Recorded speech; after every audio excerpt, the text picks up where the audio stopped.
कह रहा है कि गलत है तो आए हमारे साथ और चले लेके आए अपने 100-200 आदमी कि चलो भैया मैं आपके साथ चलता हूँ, खड़ा हूँ, ये मेरा समाज है। और मैं इधर कैमरे पे और सिंगल हैंड बोलने से नहीं होता भाई। भाईचारे की बात कर रहे हैं, अमन की बात कर रहे हैं। हम कह तो रहे हैं कि देखिए वक्त ये जो एक्ट लेके आया था ना, वर्शिप एक्ट, ये इसलिए लेके आया गया था कि हिंदुओं के जो अब कब्जाए हुए मंदिर थे और उस पर उन्होंने मस्जिदें बनाई, उसको वापस ना करना पड़े, इसलिए वर्शिप एक्ट लेके आ गए। अब अगर वो खुद रहे हैं और टूट रही हैं, क्या सबूत है आपके पास कि जहाँ जहाँ मस्जिद है वहाँ उसके नीचे मंदिर ही बताओ ना। जो वजू करने ये लोग जाते हैं, हमें 70 साल से राम मंदिर के नाम पे, अल्लाह के नाम पे लड़ाया गया, हमें मरवाया गया, लेकिन 2014 के बाद। मेरा नाम गुलशेर है, पत्रकार साहब, मोहम्मद गुलशेर। महाकुंभ जानते हैं आप?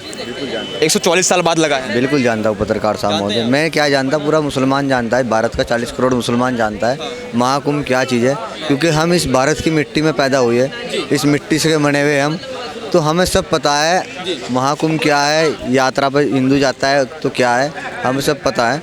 तो महाकुंभ को लेके जो विपक्ष आरोप लगा रहा है, कोई मुस्लिम समाज का नेता, क्या मुस्लिम कोई टिप्पणीबाजी नहीं कर रहा राम की किताब पर, कोई हिंदू विवाद, कोई झगड़ा नहीं, दंगा नहीं, लेकिन विपक्ष तरह तरह के आरोप कुंभ महा पर ठा रहा है। लेकिन 27 साल बाद एक महाकुंभ आया है और ये हिंदुओं के लिए एक बहुत बड़ी गर्व की बात है, एक बहुत बड़ी विचार की बात है। महाकुंभ 27 साल बाद आ रहा है, तो वहाँ पर 144 साल बाद महाकुंभ आ रहा है, तो वहाँ पर भारत के हिंदुओं को जाकर सबको डुबकी लगानी चाहिए, स्नान करना चाहिए, क्योंकि वहाँ पर बड़े बड़े साधु संत आए हुए, दुर्वेश फकीर आए हुए, जिन्होंने बरसों से वहाँ तपस्या की है, तप किया है, भगवान के में करीब है, पूजा की है।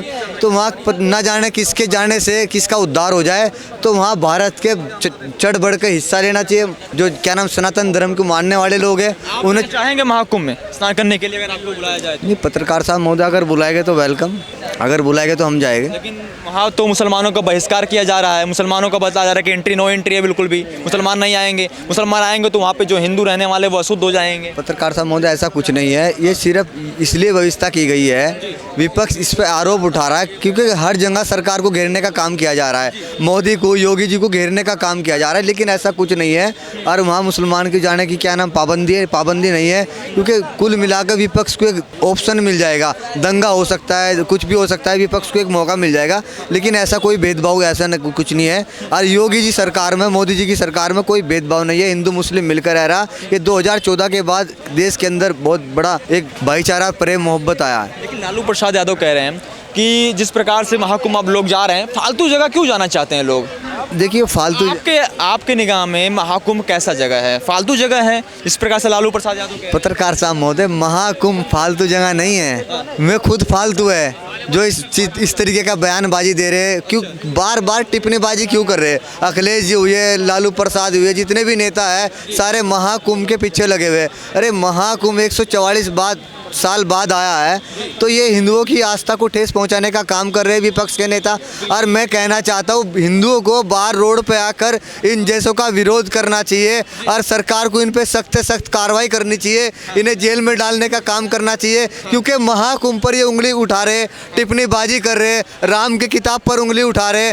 इसमें देखिए ये सिर्फ 70 साल से यही करते आए, 70 साल से हिंदुओं को दबाने का काम किया गया है, राम मंदिर को पेंडिंग में रखा, 370 धारा को पेंडिंग में रखा। इन देश में 70 साल से इन्होंने हिंदू मुस्लिम ही रखा और हिंदुओं की आस्था को ठेस पहुंचाने का जो काम किया है वो कांग्रेस ने और समाजवादी पार्टी ने किया है। और समाजवादी हिंदू मुसलमान का आरोप बता रहे हैं, हिंदू मुसलमान का आरोप तो योगी जी के ऊपर लग रहा है। बताया जा रहा है देखिए उर्दू के ऊपर विवाद हो गया है, भाषा के ऊपर भी अब देखिए बहस चल रहा है। नहीं, पत्रकार साहब, ओवैसी जी सही है गलत है? पूछे एक बार। ओवैसी जी गलत है या सही? ओवैसी जी अगर गलत होते तो मुसलमान के नेता होते, मुसलमान के लीडर होते, क्योंकि मुसलमान उन्हें लीडर नहीं मानता ओवैसी साहब को। उर्दू पे क्या बहस करना उचित है? अमानतुल्ला खान सही है गलत? बिल्कुल सही है। हाँ जी, मैं सही है। सही है।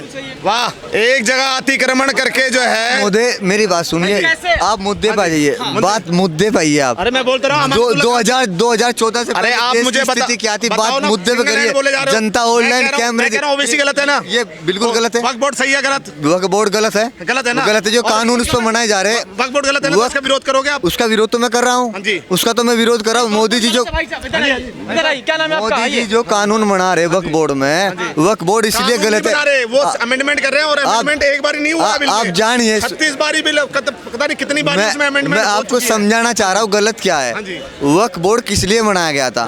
वक्फ बोर्ड इसलिए बनाया गया था पत्रकार साहब महोदय, जो गरीब मुसलमान है, जिसके पास रोजगार नहीं, शिक्षा नहीं, गरीब बेटी की शादी करनी, पैसा नहीं है, लेकिन ये वक्फ बोर्ड उनके लिए बनाया गया था। आज वक्फ बोर्ड जो मुसलमान पैसे वाले हैं, मोटी मोटी गांड वाले, आज उनके लिए नीचे ये वक्फ बोर्ड की संपत्ति दबी हुई है। लेकिन 2014 के बाद नरेंद्र मोदी जी ने निर्णय लिया है, कहने लगे गरीब मुसलमान क्यों है, गरीब के मुसलमान के पास शिक्षा क्यों नहीं है, मुसलमान के पास रोजगार क्यों नहीं है, 70 साल से मुसलमान को दबाया क्यों गया। लेकिन 2014 के बाद मुसलमान को जगाने का काम वो नरेंद्र मोदी ने किया है, योगी ने किया है, जो हमें शिक्षा दी है, हमारे हाथ में कलम दी है। अब जब हमें अपने अधिकार का पता लगा है, वक्फ बोर्ड संपत्ति नरेंद्र मोदी जी कानून क्यों बना रहे, क्योंकि तो छोटी सी बात बोलते हैं, छोटी सी वो संपत्ति छोटी सी बात बोलना चाहता हूँ कि जहाँ जहाँ खुदा है वहाँ वहाँ खुदेगा।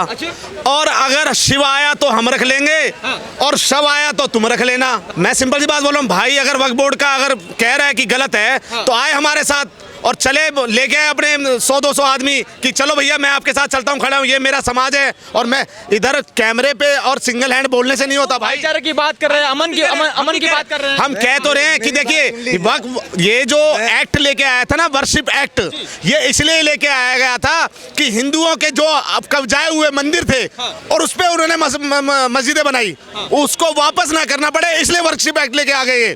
अब अगर वो खुद रहे हैं और टूट रही हैं, क्या सबूत है आपके पास कि जहाँ जहाँ मस्जिद है वहाँ उसके नीचे मंदिर? बताओ ना। जो वजू करने ये लोग जाते हैं, जो ये आपका उत्तर प्रदेश में, वहाँ पे शिवलिंग के आकार का जो है ज्ञानवापी की, तो मैं कह रहा हूँ कि अगर वहाँ पे ये चीज़ नहीं तो शिवलिंग कहाँ से आई? और ये कहते हैं नहीं वो तो फव्वारा है।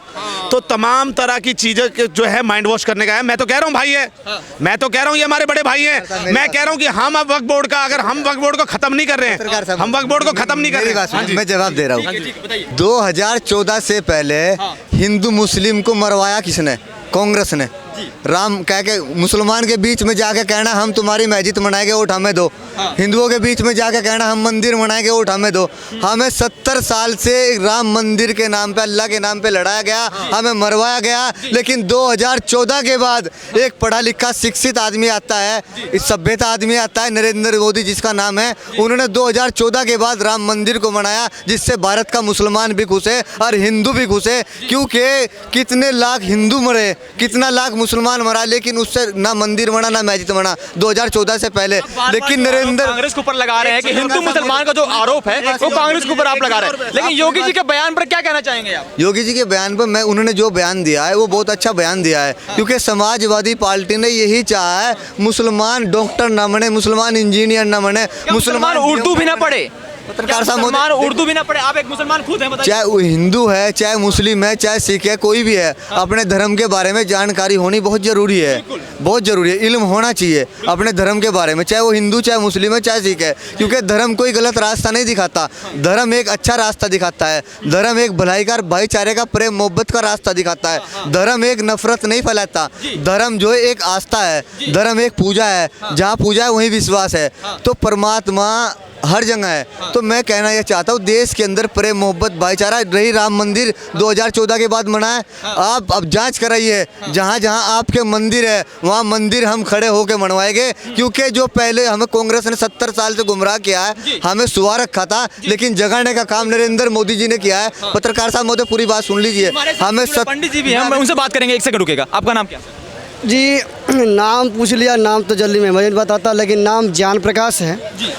और मैं भाई साहब का सुन रहा था। देखिए हम तो सबका सम्मान करते हैं और शुरू से सनातन में अतिथि देवो भव का, आपको किसी भी देश में किसी भी देश में अतिथि देवो भव नहीं मिलेगा और ना ही किसी, केवल सनातन को छोड़ दीजिए। अगर किसी में आप अतिथि देवो भव सत्कार अगर दिखा देंगे तो हम ये कहेंगे कि आपका जूता और हमारा सर होगा। ये तो जो ये लेक्चर दे रहे भाई जी, आइए आगे।